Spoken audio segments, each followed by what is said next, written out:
Nesse exemplo, se vocês aplicarem o valor x igual a menos 2 ao numerador e ao numerador, vocês vão ver que o numerador não assume o valor zero. Na verdade, ele assume o valor menos 60. Já o denominador assume o valor zero. Então, o que acontece aqui? Eu tenho um numerador que tende a um certo número, que não é zero, e um denominador que tende a zero. Isso vai tender ou a mais infinito ou a menos infinito, ou é um limite que não existe, caso os limites laterais, com x tendendo a menos 2 pela esquerda e pela direita, tenderem a valores diferentes. Um tende a mais infinito, o outro tende a menos infinito. Muito bem. Nós não precisamos mexer no numerador, porque menos 2 não é a raiz dele, não tem por que fazer divisão. Já o denominador, é útil nesse caso fatorar o denominador. Por quê? Se ele fosse um polinômio de grau 1, por exemplo, ficaria muito fácil ver o que vai acontecer com ele.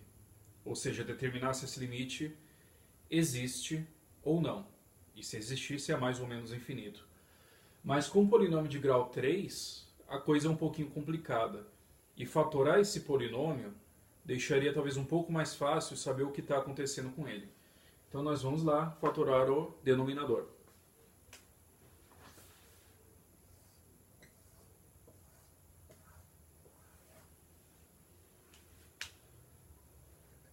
Ele vai ser dividido por x menos 2, ou seja, x mais 2. X menos 2, porque menos 2 é a raiz dele.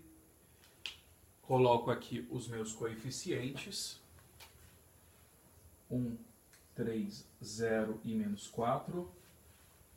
Lembrando, aqui entra 0, porque é o termo que multiplica x, que não está aqui, então está multiplicado por 0. Começo a descer os meus coeficientes. 1 vezes menos 2 é menos 2, mais 3 é igual a 1. 1 vezes menos 2 é igual a menos 2, mais 0 é igual a menos 2. Menos 2 vezes menos 2 é igual a 4. 4 menos 4 é 0.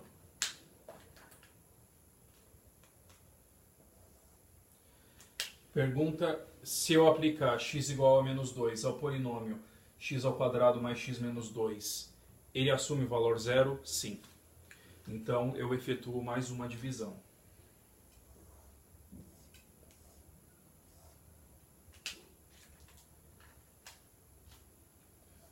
Um vezes menos 2 é igual a menos 2, mais 1 é igual a menos 1, menos 1 vezes menos 2 é igual a 2. 2 menos 2 é igual a 0.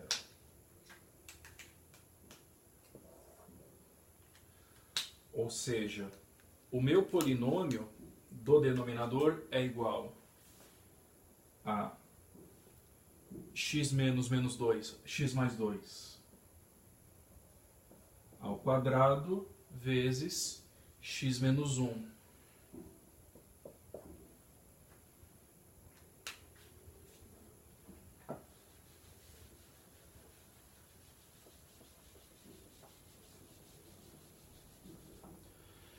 Então eu posso escrever esse limite como nós fizemos anteriormente quando acontecem esses casos de tender a mais, menos, infinito. Eu escrevo primeiro aqueles termos que estão, entre aspas, bem resolvidos. Eles tendem a um certo valor real, que é o caso do numerador, que se mantém igual.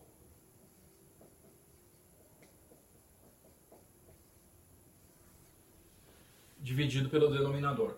Quem é que tem que ser analisado com um pouco mais de cuidado? É o x mais 2 ao quadrado. O x menos 1 não. Ele já entra aqui. E quem mais que aparece no denominador? X mais 2 ao quadrado. Então eu escrevo ele aqui do lado.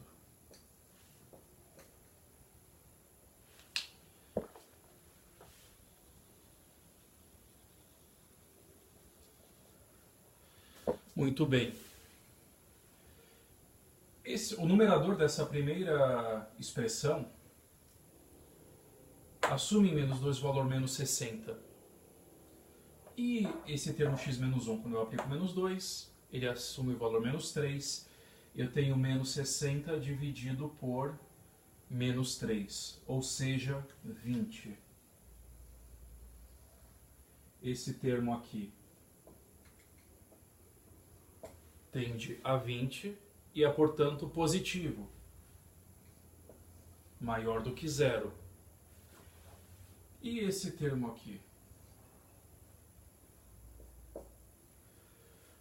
Notem o seguinte, independentemente de x tender a menos 2 pela esquerda ou pela direita, o termo tende a mais infinito. Por quê?